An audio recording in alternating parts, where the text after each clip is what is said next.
Election Special, the Midterms, You Decide 2014.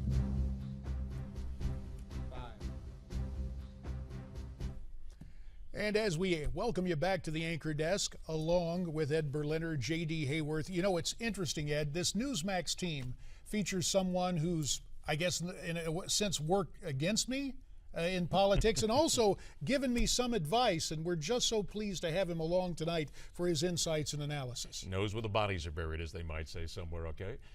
Joining us now live from Philadelphia, political strategist Dick Morris. He has handled the winning campaigns of dozens of senators and governors.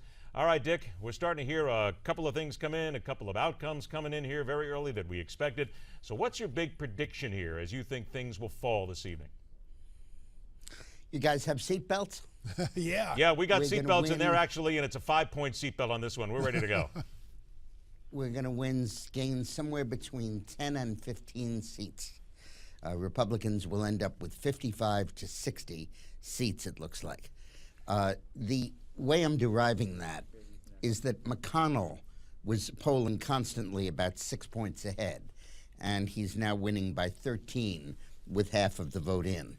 Now, you know, that could fade, but the point is that he's running about 7 points better than he's polling.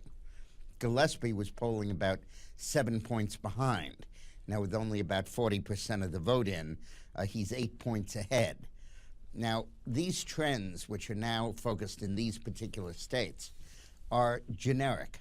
The way off-year elections work is once you establish the direction of a trend and you establish roughly its amount, it sweeps the table and goes through all of the states.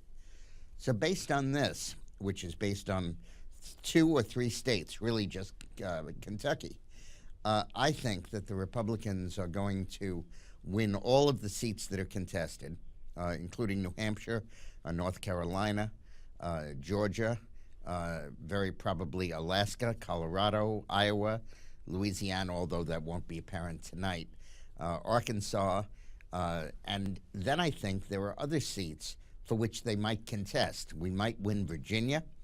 Franken might be in danger in Minnesota. The other Udall, I forget his first name, the senator from New Mexico, might be in jeopardy. Oregon might be in reach. It is not inconceivable, this isn't a prediction, but it is not inconceivable that we could leave tonight with 60 votes. Well, that is huge news, Dick, and you made mention of the cousins Udall out west. Mark is in Colorado, Tom in New Mexico, and over the weekend we saw Colonel Alan Way, the Marine Reserve colonel, really break through, close that race. But back on the East Coast, the Virginia race, is Ed Gillespie the surprise of the cycle thus far? No, there are going to be plenty of surprises if he's a surprise. He was about 7 behind, and we were 7 behind in New Mexico.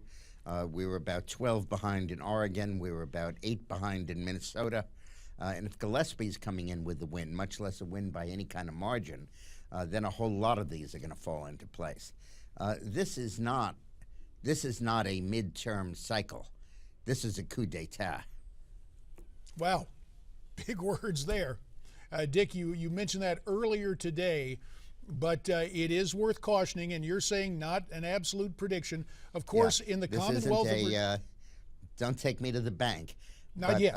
But you see, let me explain this. In the history of tracking polls in midterm elections, they have determined that the polls are always wrong. But they're always wrong by the same amount in the same direction, no matter which state you're in. The trend is the trend is the trend. And because they're not presidential candidates, they're voter candidates people don't know very well, it's very fickle and very subject to last-minute changes. Once you establish the direction, the vector, and the amount of the change, it's pretty easy to calculate what's going on.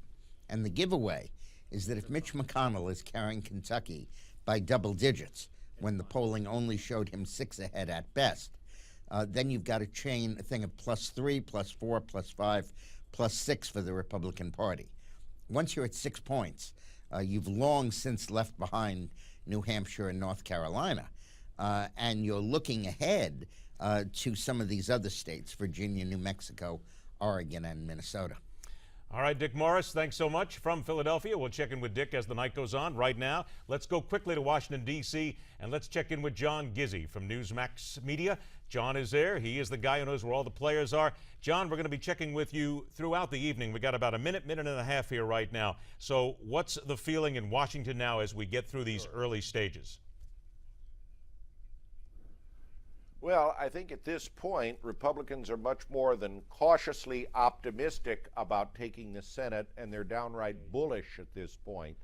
As J.D. has said, Virginia is going to be a race that people are watching tonight, along with New Hampshire and a few others. But I think right now, Senator Orrin Hatch is preparing a press conference to discuss what he would do as the new president pro tem of the Senate. That's confidence. We got a lot of confidence going on here right now. John, thank you very much. Realizing, of course, we're up against a break right now. We're going to come back to you as the night goes on and find out what's happening in Washington, D.C. I am sensing an awful lot of confidence here. We talked a lot about overconfidence in the weeks leading up to this as well, but it would seem as if the numbers are telling us that the Republicans were right in their zone of comfort. Well, let's not wrap this up too early. I've been through too many election nights where things look like a lead pipe cinch, and then you get some late numbers in. Even in Virginia, let's understand, a lot of those areas in northern Virginia, typically Democrat enclaves close to Washington, D.C., have yet to report. So Ed Gillespie has not won that seat in the Commonwealth yet. That's why people need to stay with us. Hang on, exactly. Stay with us because, of course, we're going to ask a lot about what you are hearing and what you are talking about in social media. We'll have our experts checking in as the night goes on. This is the Newsmax Network, your decision 2014. The Midterms, You Decide 2014 will be back in just a moment.